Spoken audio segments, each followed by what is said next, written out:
So, nasa inyo yung energy ng tagumpay and second chances. Ayan, magiging maayos din yung daloy ng kaperahan for you, mga kapiksi. Yung iba sa inyo kasi parang nag-mature na kayo, natuto na kayo sa mga past circumstances nyo, naging lessons nyo na siya. Yung mga pagkakamali nyo, lalo na kung na-scam kayo, naloko kayo big time sa trabaho, ganyan. Parang may mga nanlamang sa inyo. Yung iba sa inyo parang naabuso, bigay dito, bigay doon, pautang dito, pautang doon, na pag kayo na naniningil na, parang hindi nyo na mabawi yung mga pera nyo kung pinag-invest nyo sa kung saan-saan, parang nawala na hindi nyo na nabawi, no? Pero ngayon parang mas natuto na kayo and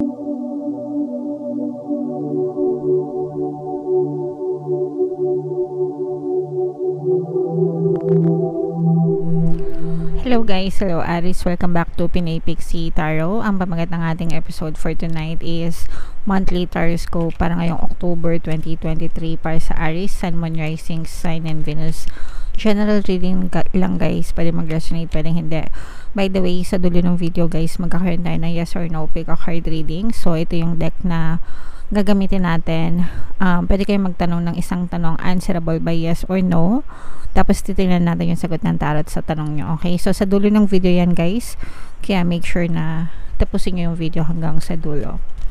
So tingnan natin yung mga mensahe sa inyo ng inyong mga gabay ngayong October, mga kapiksi. We have helpful people.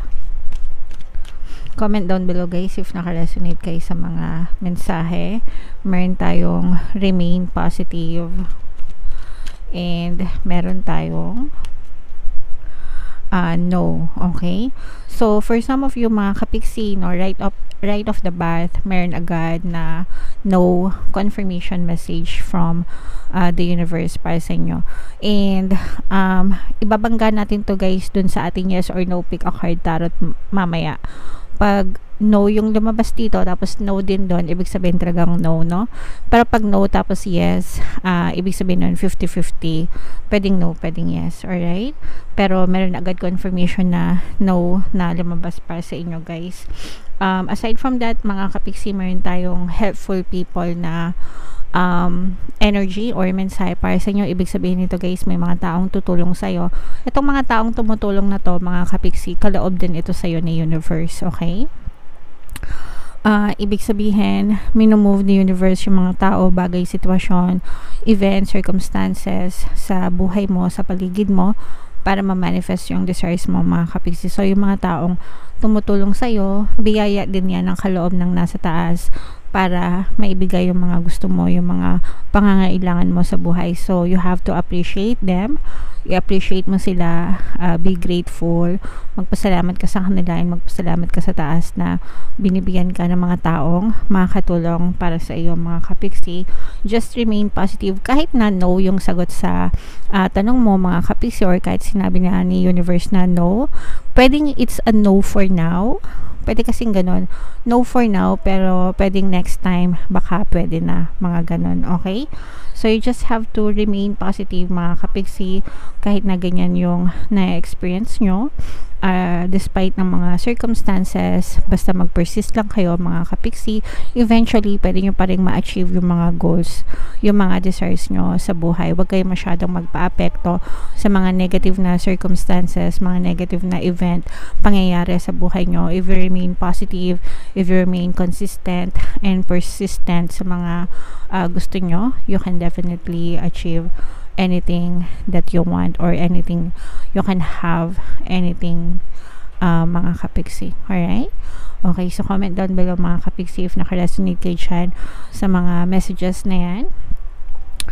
Ngayon naman, tingnan natin yung mga ganap sa buhay nyo, Aries, gamit itong deck na to. So, i-shuffle ko to guys. Hanapin ko yung energy ng Aries. And habang sinashuffle ko to, panoorin nyo muna tong video natin regarding sa ating paano mag-manifest ng abundance video course. Kapiksi, sawa ka na ba sa mga struggles at hirap sa buhay mo?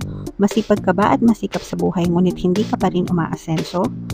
Ilang beses ka na bang nag-attempt magnegosyo at mag-invest pero palagi ka pa rin nalulugi?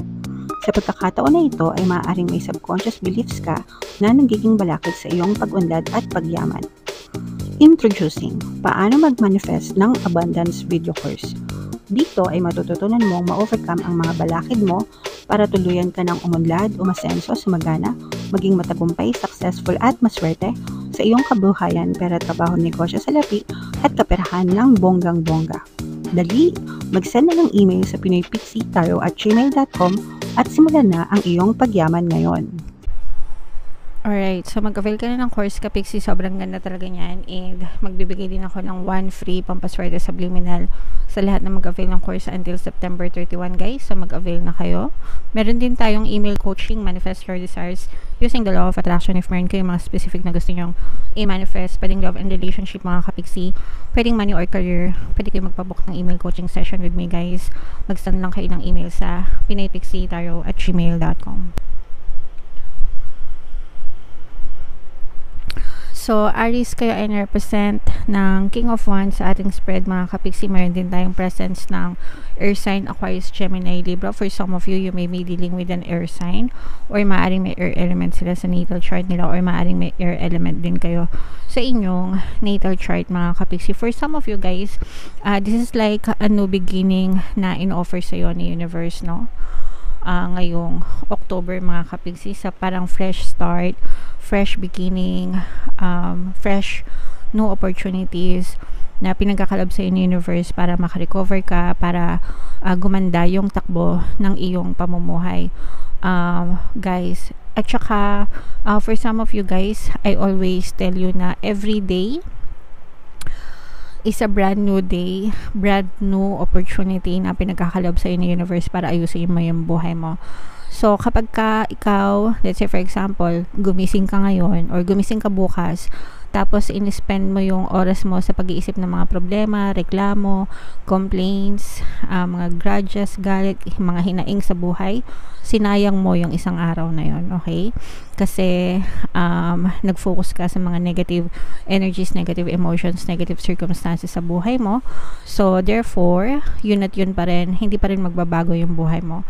Pero kapag ka, let's say for example, gumising ka and nagkaroon ka ng magandang anticipation sa buhay mo, thank you Lord, nakagising pa ako, buhay pa ako, I still have air in my lungs, roof on my head, ganyan. May trabaho pa ako, sumasahod pa ako, today is going to be a great day, I will be fine, I will be okay, magiging ma-okay din yung buhay ko. Yan yung sinasabi natin na brand new day, brand new opportunity para ayusin mo yung buhay mo. So that's how you should spend your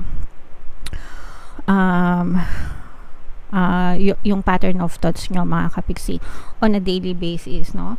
Hindi porket namamroblema kayo, puro problema na lang yung iisipin nyo kasi sinasayang nyo yung opportunity na binibigay sa inyo ng nasa taas, no? So, i-focus nyo siya sa gratitude, pagpapasalamat, appreciation, and tell yourself na every day, in every way, I'm getting better and better. My life is getting better and better. I-comment nyo yan sa baba mga Kapixie para talagang maging ma-okay yung pamumuhay nyo mga Kapixie. Kaya nga sabi dito sa inyo kanina, diba? Remain positive, no? Magpaka-positibo lang kayo on a daily basis kahit negative yung nangyayari sa paligid nyo para maging maayos yung takbo ng inyong pamumuhay. And sabi ko naman sa inyo, this is a time for healing sa inyo mga Kapixie, time for recovery yung October nyo guys. Kaya nga sabi ko sa inyo, binibigyan kayo ng chance ni universe para ayusin nyo yung buhay nyo. So wag nyong sayangin, no? Make sure na ini-spend nyo siya sa maayos na pamamaraan. Become the better version of yourself, become the bigger person. Wag patulan yung mga toxicity sa paligid, yung mga marites, yung mga mema lang, no? Wag nyo silang patulan sa quantum bubble nyo, but spend your time sa sarili nyo. Become a better version of yourself. For some of you guys, nakikita natin dito na unti-unting bumubukas, no? Parang nagbubukas yung pintuan, parang nag-o-open sesame siya. And magandang senyales ito kasi ibig sabihin unti-unting nawawala yung mga balakid sa buhay nyo, mga kapiksi. Okay? Unti-unting nawawala yung mga balakid sa buhay nyo. Kailangan nyo lang mag-persist. Kasi yung iba sa nyo, parang I'm sensing na parang na-stuck kayo sa past, na-stuck kayo sa mga negative circumstances nyo. Parang na-trap, ganyan. And parang yung pagkakatrap nyo, yun yung nag-prevent sa inyo to move forward, no? Para hindi kayo maka-move on. So, i-accept nyo na yun, tapos na yun yung past nyo. Tanggapin nyo na siya ng maluwag sa kalooban nyo. Forgive yung mga tao na nakasakit sa inyo. Forgive yourself for allowing that to happen in your life. And start mga kapiksi. Clean slate, no, para sa inyo. Magiging ma-okay din yung buhay nyo. Kaya nga sabi ko sa inyo, i-comment nyo sa baba, every day, in every way, magiging ma-okay din ang aking pamumuhay. And for some of you guys, no, ito, binibigyan kayo ng chance ni universe para mas matuto kayo, mas maging maalam kayo, parang mas nagiging wise na kayo mga kapiksi, nagkakaroon kayo ng growth and development and progress na rin, guys. So, wag nyong sayangin ito. Yan yung energy nyo, feminine energy ng Aries. And ayan guys, mapagtatagumpayan nyo din ito. So, nasa nyo yung energy ng tagumpay and second chances. Ayan, magiging maayos din yung daloy ng kaperahan for you, mga kapiksi. Yung iba sa nyo kasi parang nag-mature na kayo, natuto na kayo sa mga past circumstances nyo, naging lessons nyo na siya. Yung mga pagkakamali nyo, lalo na kung na-scam kayo, naloko kayo big time sa trabaho, ganyan. Parang may mga nanlamang sa inyo. Yung iba sa inyo parang naabuso, bigay dito, bigay doon, pautang dito, pautang doon, na pag kayo na naniningil na, parang hindi nyo na mabawi yung mga pera nyo kung pinag-invest nyo sa kung saan-saan, parang nawala na hindi nyo na nabawi, no? Pero ngayon parang mas natuto na kayo, and yung approach nyo, hindi na kayo agresibo, hindi na nagmamadali, hindi na padalos-dalos. Pinag-iisipan nyo na siya ng mabuti kung saan nyo ilalagay yung pera nyo, kung ano yung mga gagawin nyo next step, ganyan. Mas nagiging cautious na kayo, and yun yung tamang approach, mga kapiksi. Sabi nga, diba, the fastest way to get to the top is to go there slowly, no? Yung hindi talaga nagmamadali, kasi slowly but surely pinag-aaralan, okay? Kasi minsan yung mga kaya nga may kasabihan din na ang tumatakbo ng matulin kung matinik ay malalim. Gusto nilang yumaman, umunlad agad, na pati yung mga scam pinapatulan, big time ang nawawala sa kanila.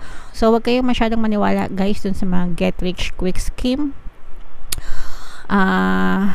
No? So, wag na magpapaniwala sa mga ganon. Yung mga safe na investment, mga old school na investment, sila pa rin yung like yung mga stock market, mutual funds, real estate. Yan yung mga old school na investment, sila pa rin yung pinaka sure na type of investment na talagang pwedeng magdala sa inyo ng massive success kung gagawin nyo ng tama and sigurado, slowly but surely, mga kapiksi. Alright? Pero ayan yung nakikita natin na magiging energy nyo, ma-achieve nyo rin yung success, mga kapiksi, slowly but surely. Mas maalam na kayo, mas marunong na kayo sa pera, mga kapiksi. So, i-push nyo lang yan, guys, and just remain positive, wag susuko. Alright? Okay, so comment down below, Aries, if naka-resonate kayo dyan sa mga message na yan para sa inyo ngayong October. Ito na yung inyong yes or no pick a card reading. Hinga kayo ng malalim, guys, tapos itanong nyo sa isip nyo yung tanong na gusto nyong malaman for October. Isang tanong lang. Answerable by yes or no. Habang sinashuffle ko to, guys, remind ko kayo, mayroon tayong membership program sa ating channel. I-click nyo lang yung join button dito sa video na to, o kaya dyan sa ating homepage. Pag member na kayo, magkakaroon kayo ng access sa mga exclusive videos natin regarding sa mga manifestation using the power of your subconscious mind and law of attraction. So, mag-join na kayo, mga kapiksi. So, hinga ng malalim, guys, tapos itanong nyo sa isip nyo yung tanong nyo. Isang tanong lang. Tapos, pili ka ng isang card. Ito yung card 1, card 2, card 3. Kung card 1 ang napili mo, ang sagot sa tanong mo ay yes. Kung card 2 ang napili mo, ang sagot sa tanong mo ay yes. And kung card 3 ang napili mo, ang sagot sa tanong mo ay yes. So, congratulations, Aries, kasi puro yes naman yung lumabas sa'yo. Alright? So, comment down below, Aries, if naka-resonate kayo sa message para sa inyo. Guys, ito yung ating 2024 kapalaran, pick a card version. Kung hindi nyo pa napapanood, panoorin nyo na. And ito naman yung ating success stories ng paano mag-manifest ng abundance video course. Thank you for liking, sharing, and subscribing, mga kapiksi, and see you again next time. I love you all, guys. Have a nice day. Bye-bye.